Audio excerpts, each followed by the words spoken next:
Welcome back to the weekly Brooklyn property market update, brought to you, of course, by Engel, Völkers, Brownstone, Brooklyn, by Katriona, Kearney and Donald Brennan on the 1st of June. How do you feel about that, Donald? Feel pretty good since the sun is out. I didn't think that rain was going to stop last weekend. It was great to have a holiday weekend and all, but indoors almost the entire time. So not so fantastic. I know there's rain and there's rain. I think we had the first, not the latter type of rain. Yeah. Okay, so let's look at those 16 key Brooklyn neighborhoods that we track. And at the luxury market above 2.25 million and the market below 2.25 million. So I've seen the graphs that, of course, we share with everyone, and the consistent upward trend for in-contract signings since June last year is looking like this still. Yeah. Is there any sign of that abating?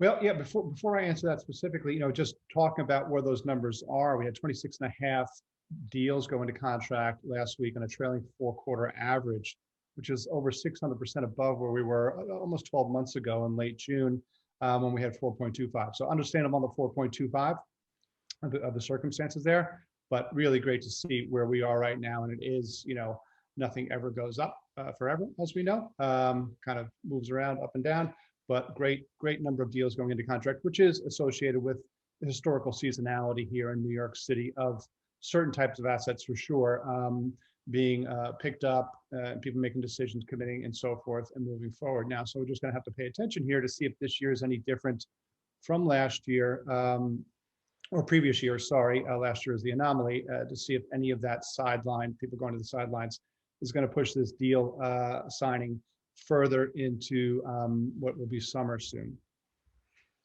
And so the new to market numbers for last week really did reflect the fact that we were heading into a holiday weekend. Yeah, we've seen that before, right? And most recently, kind of Easter weekend, which is also a school holiday here in New York City, and then back at the end of the year, holidays in December, Christmas, New Year's, and so forth. So again, that's kind of standard what happens here. And again, we will pay close attention to see if this trend changes. It's not really a trend, obviously, right? It's 1 week was the data that kind of dropped out of where the trend line was, and we'll obviously be talking about that next week.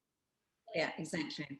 So below 2.25 million, where is the most activity right now in terms of what buyers are actually snatching up? 2 words: condo resales through the roof. 208 deals going into contract over the last 6 weeks for condo resales, 50 last week alone. And that's almost 3 times on average the next any other asset type of condo new development, townhouses, and co-ops. So that activity head and shoulders above those assets over the last 6 weeks. Really interesting. So obviously, right now, we get asked a lot of questions by people thinking of going on the market in this peak season. And one of them is the usual one about, should I stage my property? So when we're asked that question, what do you typically say to people, Donald?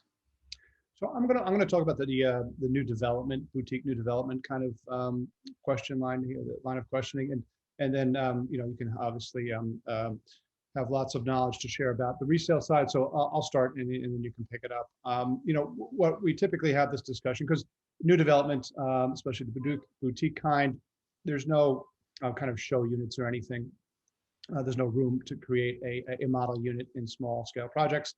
But we do talk about, do we stage or not? And it's certainly very helpful to experience a space from the buy side, with furnishings in place. It's just a completely different kind of spatial, participatory kind of experience. And the furniture really helps. I think lots of times spaces feel smaller than they actually are with the absence of furniture. And so putting something in there really does help the end user get a better feel for how something can be used. And then there's kind of the style and the branding and the experience in itself of end users, buyers, imagining themselves being in that space, living there with that furniture there. So it does have some value, but as you know, kind of time, money, especially with small scale development, very, very tricky to kind of commit to these things and then hold on to them from some periods of time. So we always remind our developers, don't think about this as a premium to what you may ask for the sale price. Just think about it as a strategy to achieve that sale price should it not be staged, and compress the timeline to get those offers on the table and move forward into contract. There's staging and there's staging. You're still staging even if you do nothing, because you're giving people a message about how they might live in the place. So at a minimum, we always have conversations about decluttering and cleaning and fixing something, because if something looks like it's broken, it sends a warning signal to someone. It might be something else I can't see that isn't working properly. So all those good things are still staging, even if people don't think it means taking all my furniture out and bringing all this new furniture in for however many period of time. And it doesn't have to be that, it can be a mix. But there's no doubt about it, there is a train of thought that says time is money, money is time. And if you don't present something the best it can be from the beginning, maybe you're going to take longer to find that buyer, that one who's going to say, yep, this is for me. I can see exactly how I can live in this place and I want to be here. So it's a conversation with nuances, I think, is the best way to put it. Oh, for sure. Right. Yeah. It's the circumstance really drives the decision-making about scale, scope, commitment, and what is absolutely necessary. If the product is something that is in high demand, less need for it. Right. So. Yeah, absolutely. Yeah. So that's it from us this week. Check back in next week for more accurate and informed observations on the Brooklyn property market. We look forward to seeing everyone again very soon. It's bye from me. Have a good one. See you next week.